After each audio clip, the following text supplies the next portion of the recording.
أهل العريس يعني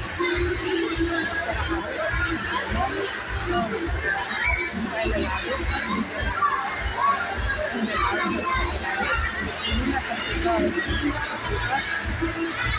الأستاذ سهام عامر مديرة الشؤون الاجتماعية للناس.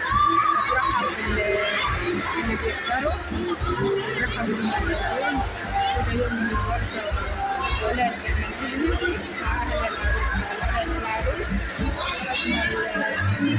أجمل ناس. والشؤون الاجتماعية حاضرة النهارده بشكل جميل. مديرة الشؤون الاجتماعية الوحيدة منورة الدنيا كلها.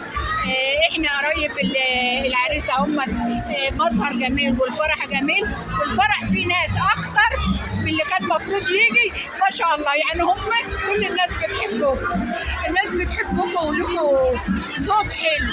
تقول ايه النهارده وفرحه ربنا يتمها والبنوته الصغيره تبقى اكبر شاعره في مصر. ودايما الفرح عندكم يا رب، واهل العريس حواليك يا هم فرحانين وانت اصلا منوره الدنيا.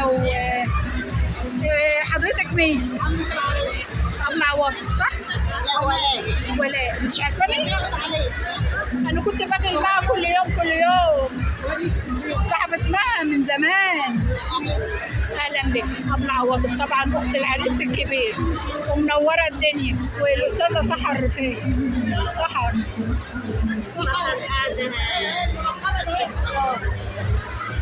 ايوه، دول اخوات العريس منورين الدنيا والفرح بخير. من برنامجنا النهارده احنا جايين مخصوص نقول للعروسه والعريس الف مبروك. اخواتها هم.